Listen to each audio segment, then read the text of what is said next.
ನಮಸ್ಕಾರ ಆತ್ಮೀಯರೇ, media house ಕನ್ನಡಗೆ ಸ್ವಾಗತ.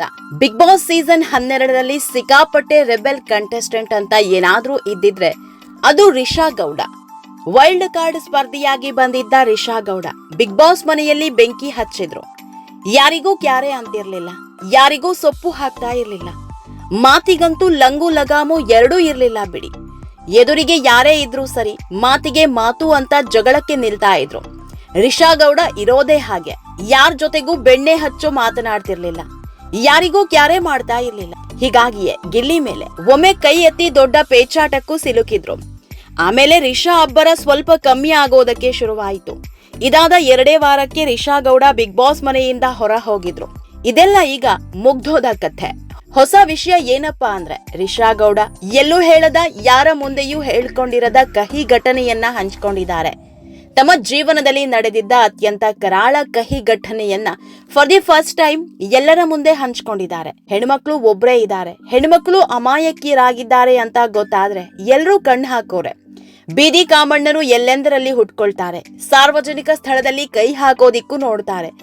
ಇಂತಹದ್ದೇ ಕೆಟ್ಟ ಪರಿಸ್ಥಿತಿಯನ್ನ ರಿಷಾ ಗೌಡ ಕೂಡ ಅನುಭವಿಸಿದ್ದಾರೆ. ಇದನ್ನೇ ರಿಷಾ ಹಂಚಿಕೊಂಡಿರೋದು.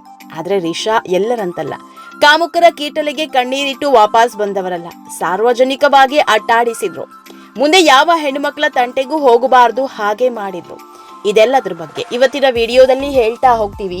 ಅದಕ್ಕೂ ಮೊದಲು ನೀವಿನ್ನೂ ನಮ್ಮ ಚಾನೆಲ್ನ ಸಬ್ಸ್ಕ್ರೈಬ್ ಮಾಡಿಲ್ಲ ಅಂದ್ರೆ ಮಿಸ್ ಮಾಡಬೇಡಿ, ಈಗಲೇ ಸಬ್ಸ್ಕ್ರೈಬ್ ಮಾಡಿ. ಈ ವಿಡಿಯೋನ ಕೊನೆವರೆಗೂ ನೋಡಿ, ನಿಮ್ಮ ಅನಿಸಿಕೆಗಳನ್ನ ಕಾಮೆಂಟ್ ಮಾಡಿ. ಆತ್ಮೀಯರೇ, ರಿಷಾ ಗೌಡ ತಮ್ಮ ಜೀವನದಲ್ಲಿ ಆದ ಅನುಭವವನ್ನ ಮುಕ್ತವಾಗಿ ಹಂಚಿಕೊಂಡಿದ್ದಾರೆ.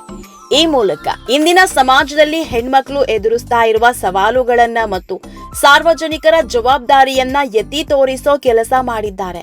ನಟಿಯಾಗುವ ಮೊದಲ ಹಂತದಲ್ಲಿದ್ದಾಗ ರಿಷಾ ಗೌಡ ಅವರಿಗೆ ಎದುರಾದ ಆ ಘಟನೆ ಕೇವಲ ವೈಯಕ್ತಿಕ ಅನುಭವಕ್ಕಾಗಿ ಉಳಿಯದೆ ಸಮಾಜದ ಆತ್ಮಸಾಕ್ಷಿಯನ್ನ ಪ್ರಶ್ನಿಸುವಂತಿದೆ.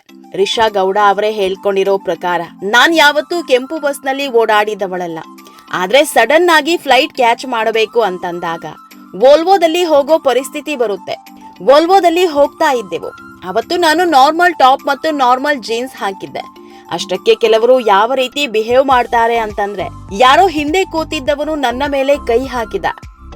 ನಾನವತ್ತು ತುಂಬಾ ಕೆಟ್ಟದಾಗಿ ರಿಯಾಕ್ಟ್ ಮಾಡಿದ್ದೇನೆ. ಎದ್ದು ಅವನಿಗೆ ಕಪಾಳಕ್ಕೆ ಬಾರಿಸಿದೆ. ಇದು 4 ವರ್ಷದ ಹಿಂದೆ ನಡೆದಿರುವ ಘಟನೆ. ನನ್ನ ಮೊದಲ ಸಿನಿಮಾ ಆಗಿತ್ತು. ನಾನು ಹೀರೋಯಿನ್ ಆದ ಮೇಲೆ ಆ ರೀತಿ ಘಟನೆ ನಡೆದಿತ್ತು. ಆದ್ರೂ ನಾನು ತಲೆ ಕಡಿಸ್ಕೊಂಡಿಲ್ಲ.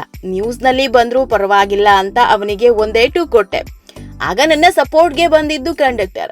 ಇನ್ನುಳಿದವರೆಲ್ಲ ಸುಮ್ಮನೆ ನೋಡ್ಕೊಂಡು ಕೂತಿದ್ರು. ಇದು ನನ್ನನ್ನ ಮತ್ತಷ್ಟು ಕೆರಳಿಸಿತ್ತು. ಹೆಣ್ಣು ಮಕ್ಕಳಿಗೆ ನೀವು ಕೊಡೋ ರಕ್ಷಣೆ ಇದೇನಾ ಅಂತ ಅಲ್ಲಿದ್ದ ಎಲ್ರಿಗೂ ಬೈದಿದ್ದೆ. ಹಲವರು ಹೇಳ್ತಾರೆ, ಹೆಣ್ಮಕ್ಳು ಮೈಕೈ ಕಾಣಿಸುವಂತ ಡ್ರೆಸ್ ಹಾಕ್ತಾರೆ, ಹೀಗಾಗಿ ರೇಪ್ ಕೇಸ್ ಹೆಚ್ಚಾಗ್ತಾ ಇದೆ, ಎಲ್ಲರೂ ಕಣ್ಣು ಹಾಕ್ತಾರೆ ಅಂತ. ಹಾಗಿದ್ರೆ ಚೂಡಿದಾರ್ ಹಾಕೊಂಡಿರೋ ಹೆಣ್ಮಕ್ಳ ಮೇಲೂ ರೇಪ್ ಆಗಿದೆ.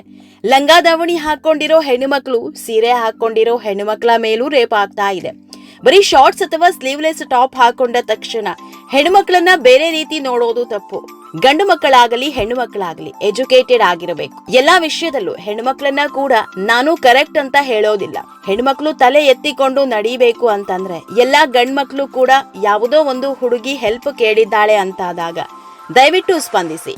ಯಾಕಂದ್ರೆ ನಾನೇ ಫೇಸ್ ಮಾಡಿರೋದ್ರಿಂದ ಯಾರೂ ಬರ್ಲಿಲ್ಲ. ಅದೇ ಅವರ ಮನೆ ಹೆಣ್ಮಕ್ಳಾಗಿದ್ರೆ, ದುಬೈನಲ್ಲಿ ರಾತ್ರಿ 3 ಗಂಟೆಗೂ ಹೆಣ್ಮಕ್ಳು ಧೈರ್ಯದಿಂದ ಓಡಾಡ್ತಾರೆ. ದುಬೈಗೆ ಹೋದಾಗ ನಾನೇ ಓಡಾಡಿದ್ದೇನೆ. ಇಲ್ಲಿ ಯಾರು ಎಷ್ಟು ಹೊತ್ತಿಗೆ ಓಡಾಡ್ತಾರೆ? ನೈಟ್ 9 ಗಂಟೆ ಆದ್ರೆ ಮೈಸೂರು ಶೇಡ್. ನಾನು ಎಷ್ಟು ಸ್ಟ್ರಾಂಗ್ ಇರೋಳು. 12 ಗಂಟೆ ಆದಮೇಲೆ ನನಗೆ ಭಯ ಆಗುತ್ತೆ. ದಯವಿಟ್ಟು ಎಲ್ಲ ಪೊಲಿಟಿಷಿಯನ್ಸ್ ಮೊದಲು ಹೆಣ್ಮಕ್ಳಿಗೆ ಸೇಫ್ಟಿ ಮಾಡಿ, ಆಗ ನಮ್ಮ ದೇಶ ಇನ್ನೂ ಅಭಿವೃದ್ಧಿ ಆಗುತ್ತೆ ಅಂತ ಮನವಿ ಮಾಡ್ಕೊಂಡಿದ್ದಾರೆ.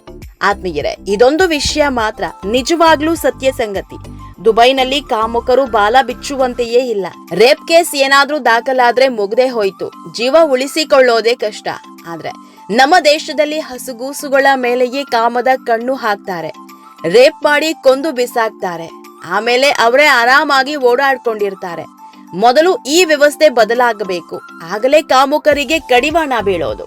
ಆತ್ಮೀಯರೇ, ಈ ವಿಡಿಯೋ ನಿಮಗೆ ಇಷ್ಟವಾದಲ್ಲಿ ಲೈಕ್ ಮಾಡಿ, ಶೇರ್ ಮಾಡಿ, ಕಾಮೆಂಟ್ ಮಾಡಿ. ಇನ್ನೂ ನಮ್ಮ ಚಾನೆಲ್ನ ಸಬ್ಸ್ಕ್ರೈಬ್ ಮಾಡಿಲ್ಲ ಅಂದ್ರೆ ಮಿಸ್ ಮಾಡಬೇಡಿ, ಈಗಲೇ ಸಬ್ಸ್ಕ್ರೈಬ್ ಮಾಡಿ.